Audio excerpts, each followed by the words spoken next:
जय हिंद। आपके लिए फिर हम ये तीसरा सेट लेकर आ गए हैं। एडिटेरिया ये एडिटेरिया बुक का है जो कि बिहार दरोगा स्पेशल का है। ठीक है, बिहार दरोगा स्पेशल। देखते हैं आप लोग कितना इसमें यानी मार पाते हैं, इसमें कितना नंबर आ पाता है। आप लोग को प्लीज़ कमेंट में ज़रूर लिख दीजिएगा। और हमसे ऑप्शन बोलने से पहले आप लोग कमेंट में भी आंसर दीजिएगा, इससे कॉन्फिडेंस आपका बढ़ेगा। ठीक है, चलिए शुरू करते हैं। और आप लोग मेरे चैनल पर नए हैं तो प्लीज़ चैनल को सब्सक्राइब कर दीजिएगा, क्योंकि आपके लिए बहुत मेहनत करते हैं और अच्छा अपडेटेड बुक का मैं सलूशन पूरा करा देंगे। और ये जो आ रहा है ना, ये ज्ञान बिंदु सर का जो है, जो देखें इनका भी प्रेस्टिक सेट आया है ब्याह दुर्गा का, उसका भी हम करवाएंगे। ठीक है, आप लोग सिर्फ सपोर्ट करिए।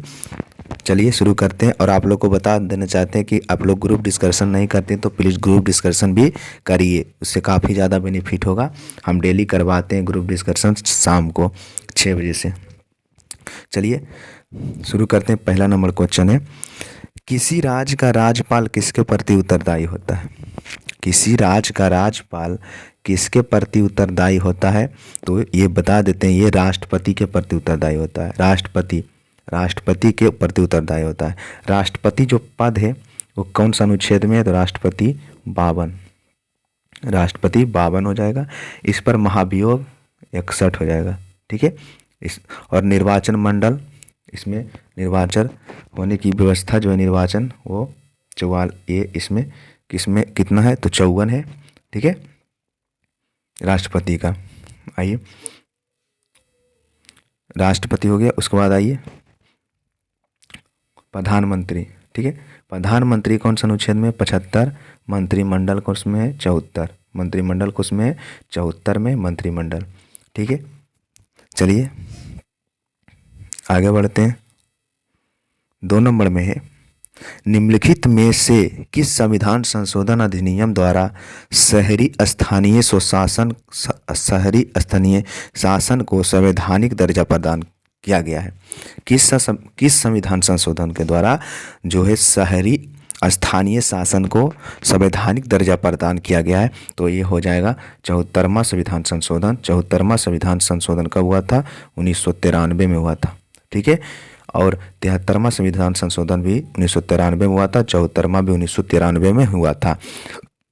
बात यह है कि 73वां संविधान संशोधन द्वारा 11वीं अनुसूची को जोड़ा गया था और 74वां संविधान संशोधन के द्वारा 12वीं अनुसूची को जोड़ा गया था। ठीक है, आप लोग जानते होंगे ये दोनों 1993 में ही हुआ था। 93 में हुआ था ये संशोधन दोनों। ठीक है, और इसमें 11वां अनुसूची को जोड़ा गया, इसमें 12वां अनुसूची को जोड़ा गया, जिसमें कि 11वां अनुसूची में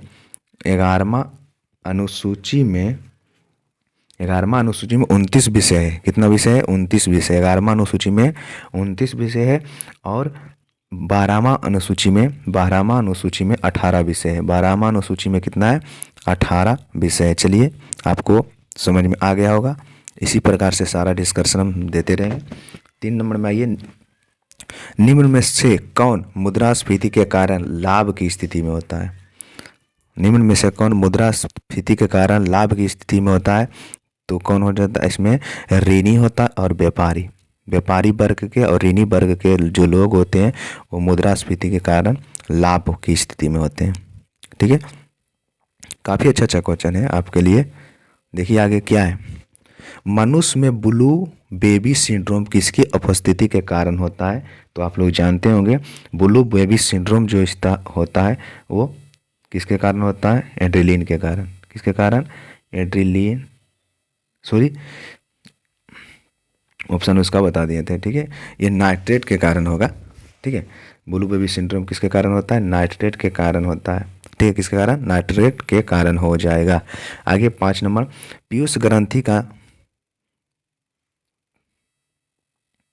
पीयूष ग्रंथि का नियंत्रक है। पीयूष ग्रंथि का नियंत्रक कौन करता है? तो हाइपोथैलेमस ग्लैंड करता है। ठीक है, पीयूष ग्रंथि का हाइपोथैलेमस ग्लैंड करता है।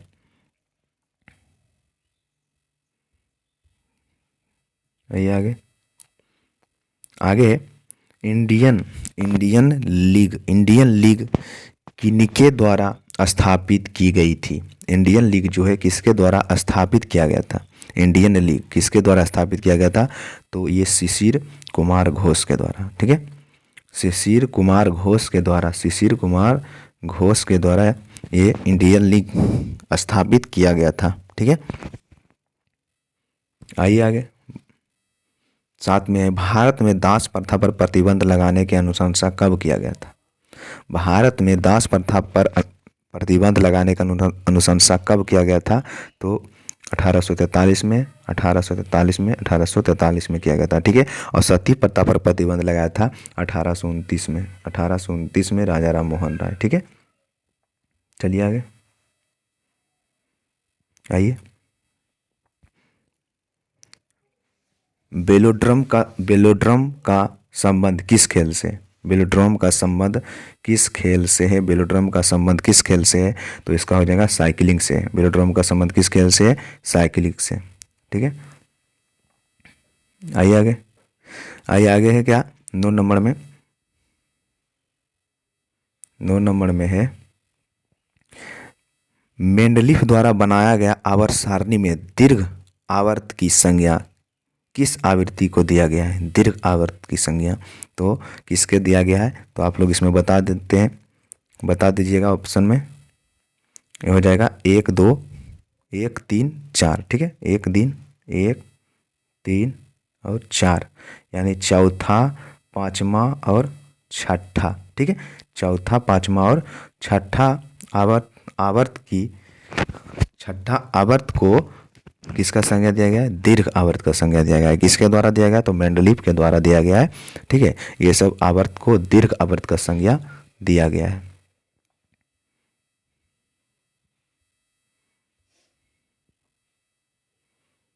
ये 10 में क्या कहता है, निम्नलिखित में से सही सुमेलित नहीं है। तो आप लोग जानते होंगे कि अनुच्छेद 40 में ग्राम पंचायत है ये। ठीक है ही।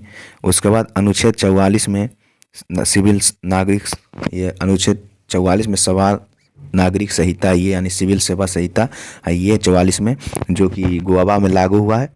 और 42 में है काम की न्याय संगत और मानवोचित दशाओं का जो इसमें प्रावधान किया गया है, वो भी इसमें किया गया है, सही है। और 51 में ये गलत है। ठीक है, क्योंकि कार्यपालिका से न्यायपालिका का जो पृथककरण किया गया है अनुच्छेद 50 में। ठीक है, किसमें, अनुच्छेद 50 में, ये 51 गलत हो जाएगा। और 51 में हम बता देते हैं, 51 में अंतर्राष्ट्रीय शांति और सुरक्षा का अभिवृद्धि किया गया है। ठीक है, 51 में अंतर्राष्ट्रीय शांति और सुरक्षा का अभिवृद्धि किया गया है 51 में। चलिए आगे पसीने की ग्रंथियाँ का मुख्य कार्य क्या है। पसीने की ग्रंथियों का मुख्य कार्य क्या है, तो शरीर के तापमान पर नियंत्रण रखना। ठीक है, पसीने की ग्रंथियों का मुख्य कार्य है शरीर के तापमान पर नियंत्रण रखना। आगे है 12 नंबर क्या कहता है, मनुष्य के शरीर में सबसे बड़ी कोशिका कौन सा है, तो मनुष्य के शरीर में सबसे बड़ी कोशिका हो जाएगा तंत्रिका कोशिका। ठीक है, तंत्रिका कोशिका, मनुष्य के शरीर की सबसे बड़ी कोशिका तंत्रिका कोशिका हो जाएगा। आइए आगे सिंधु घाटी सभ्यता की सर्वाधिक प्राचीन सभ्यता है। ठीक, निम्नलिखित में से कौन सा स्थल सिंधु घाटी सभ्यता का भारत में सबसे बड़ा स्थल है, तो भारत में सबसे बड़ा स्थल है राखीगढ़ी। भारत में सिंधु सभ्यता का सबसे बड़ा स्थल राखीगढ़ी है। और भारत नहीं रहेगा तो मोहनजोदड़ो मार दीजिएगा। ठीक है, भारत के बाहर पूछेगा तो मोहनजोदड़ो हो जाएगा। ठीक, मोहनजोदड़ो हो जाएगा। ठीक है, सही है। चलिए, और ये हड़प्पा और मोहनजोदड़ो दोनों सिंधु घाटी सभ्यता का राजधानी था। ठीक है, हड़प्पा और मोहनजोदड़ो ये सिंधु घाटी सभ्यता का क्या था, राजधानी था। ये सब हम बहुत अच्छा से समझा देते हैं ग्रुप डिस्कशन में। ये सब इतना बार करा दिए हैं कि क्वेश्चन यहाँ से छूट भी नहीं करेगा। आइए 14 नंबर में 1857 की क्रांति मुख्यतः किस कारण से असफल रहा था। 1857 की क्रांति किस कारण से असफल रहा था? तो इसमें सभी हो जाएगा, ठीक है। नेतृत्व का अभाव था, इसमें किसी सामान्य योजना और केंद्रीय संगठन का कमी था, और इसके प्रभाव का सीमित क्षेत्र होना, इसके प्रभाव का सीमित क्षेत्र होना, किसी सामान्य योजना और केंद्रीय संगठन का अभाव, और नेतृत्व का अभाव था। इसी के कारण इसमें डी हो जाएगा। आगे क्या है? आगे किस गवर्नर जनरल के काल में सिंध का विलय ब्रिटिश साम्राज्य में किया गया था? सिंध का जो विलय हुआ था ब्रिटिश साम्राज्य में, वो किस गवर्नर के समय हुआ था? तो लॉर्ड एलनबरो था उस समय, लॉर्ड एलनबरो के समय किया गया था सिंध का विलय ब्रिटिश साम्राज्य में, लॉर्ड एलनबरो के समय किया गया था।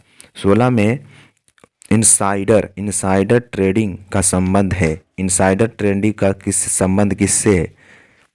इनसाइडर ट्रेडिंग का संबंध है ये शेयर बाजार से, ठीक है। इनसाइडर ट्रेडिंग का संबंध है शेयर बाजार से। आइए आगे एल के झा समिति का संबंध किससे है? एल के झा समिति का संबंध किससे है? तो ये अप्रत्यक्ष कर से है।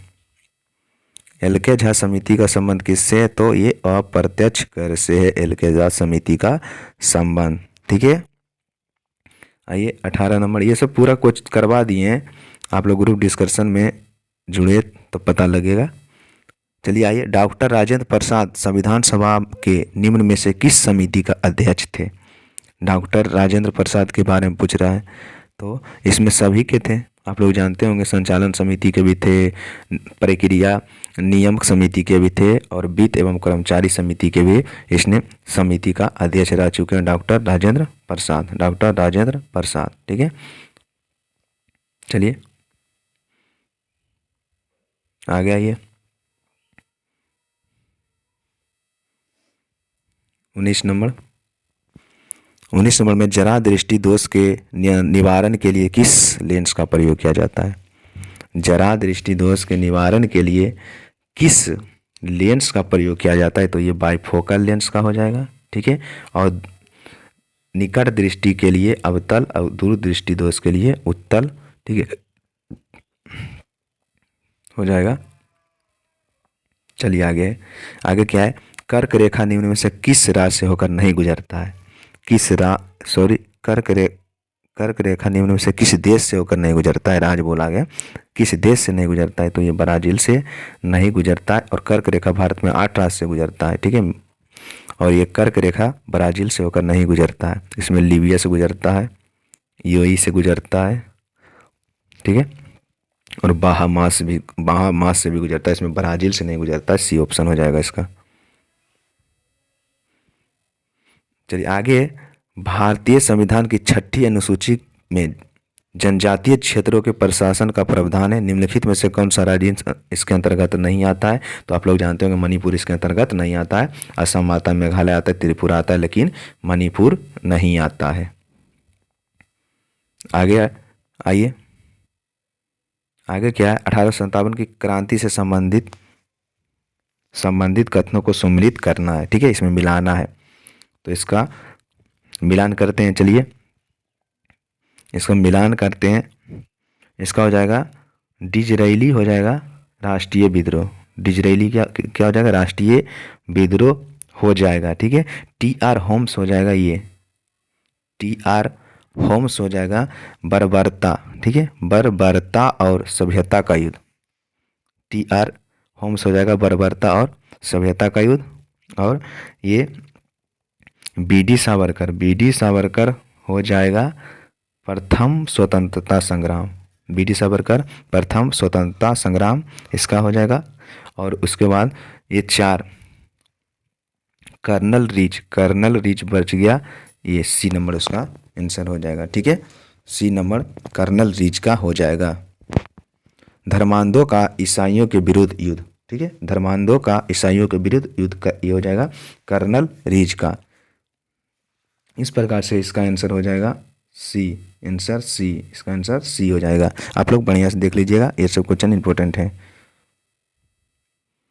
आगे आइए, वर्ष 1946 के कैबिनेट मिशन वर्ष 1946 के कैबिनेट मिशन 3 कैबिनेट मंत्रियों से गठित था, निम्नलिखित में से इसका सदस्य नहीं था। कौन नहीं था कैबिनेट मिशन का सदस्य? कौन नहीं था?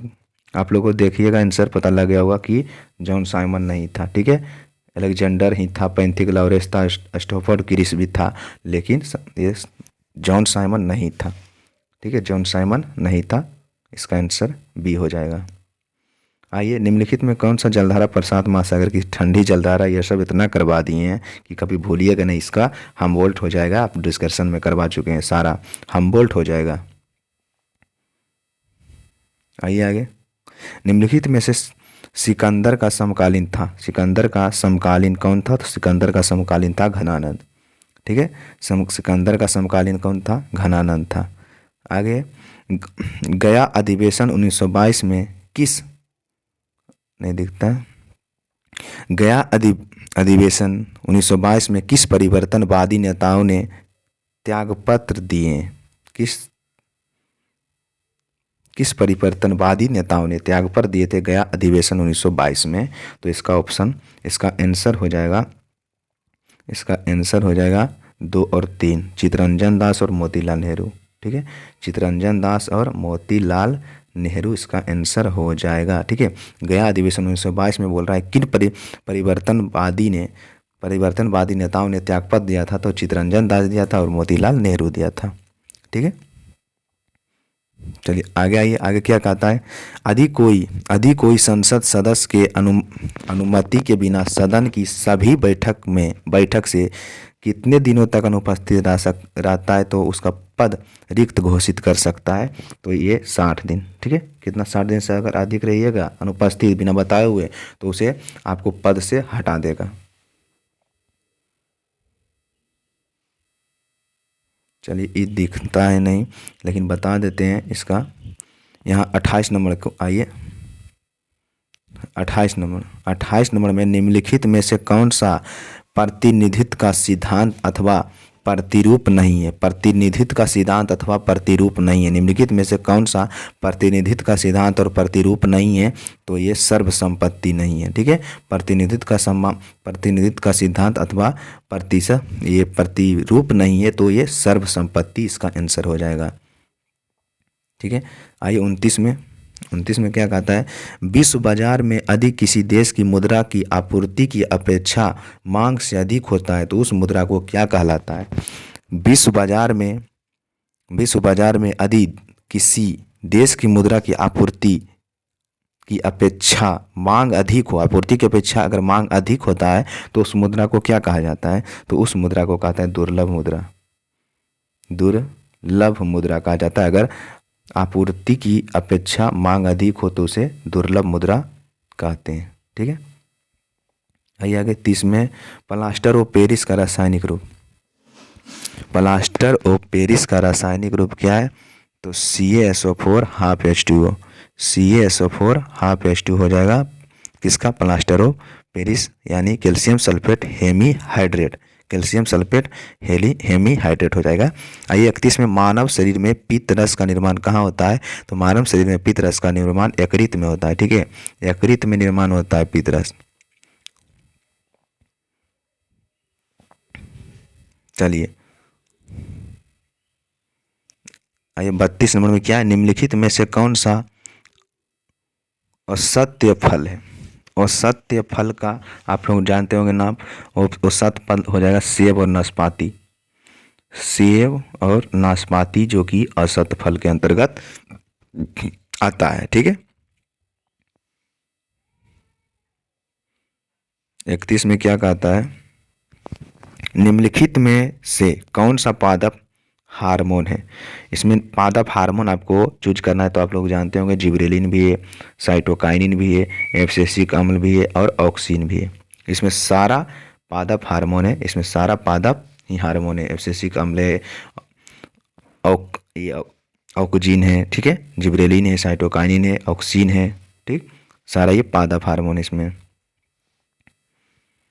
आइए 34 में, निम्नलिखित में से किस सब्जियां का जड़ खाया नहीं जाता। इसमें किसका जड़ नहीं खाया जाता है, बहुत क्वेश्चन पूछता है, किसका जड़ नहीं खाया जाता, तो आलू का तना खाया जाता है, इसलिए इसका जड़ नहीं खाया जाता है। गाजर का खाया जाता है, शलजम का खाया जाता है, चुकंदर का खाया जाता है, लेकिन आलू का जड़ नहीं तना खाया जाता है। 35 में सल्फ्यूरिक अम्ल बनाने की संपर्क विधि में किसका प्रयोग उत्प्रेरक के रूप में किया जाता है। ठीक है, सल्फ्यूरिक अम्ल जो बनता है वो संपर्क विधि द्वारा बनता है। तो इसमें बोल रहा है कि इसमें उत्प्रेरक का जो प्रयोग होता है, कौन सा उत्प्रेरक का प्रयोग होता है, तो ये प्लेटिनम चूर्ण का प्रयोग होता है। इसमें प्लेटिनम चूर्ण का प्रयोग हो जाएगा, प्लेटिनम चूर्ण। ठीक है, आइए आगे। आगे क्या है, आगे सूची 1 को सूची 2 से इसमें सम्मिलित करना है। ठीक है, तो आप लोग जानते होंगे, आप लोग इसमें सम्मिलित कर लीजिएगा, आंसर ए नंबर हो जाएगा। आप लोग जानते होंगे, तो एक आंसर ए हो जाएगा। एक का हो जाएगा न्यूटन सेकेंड। ठीक है, न्यूटन सेकेंड हो जाएगा। और कार्य का हो जाएगा जूल, कार्य का जूल हो जाएगा। बल का क्या हो जाएगा,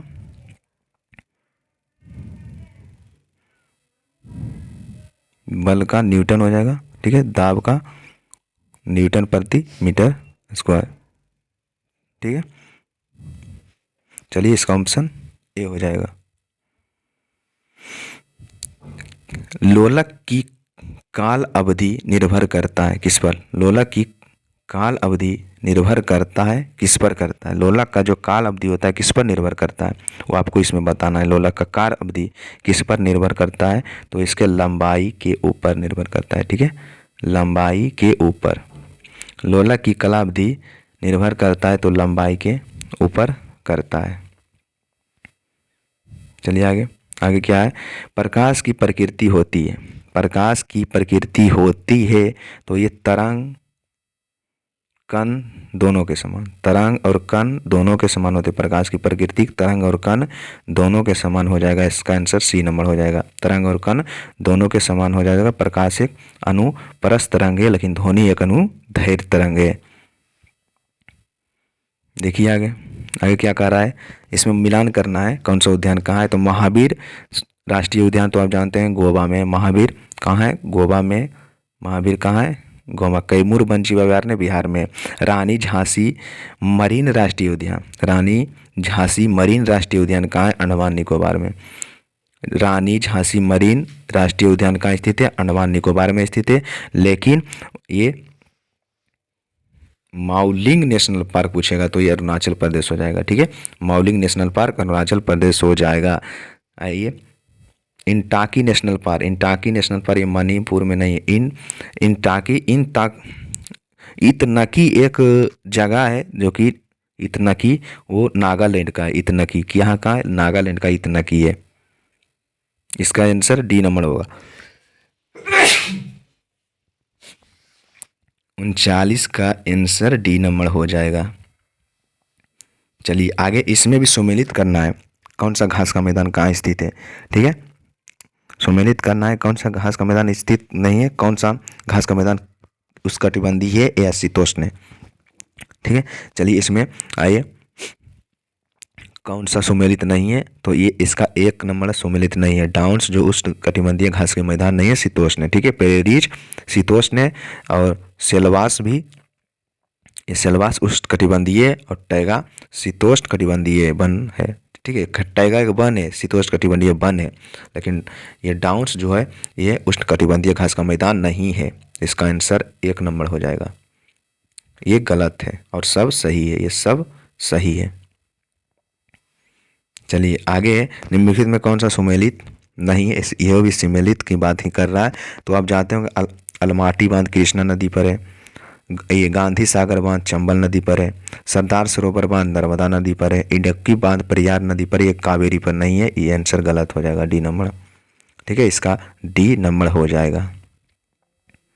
42 में क्या कहता है, निम्न में से कौन सा एक स्थल रुद्र देश है, तो कल ही बताए थे स्थल रुद्र देश हंगरी है, हंगरी है, हंगरी है। ठीक है, हंगरी है, ऑस्ट्रिया है, ये सब क्या है, पेरू, ये सब क्या है, तो ये स्थल रुद्र देश के अंतर्गत आता है।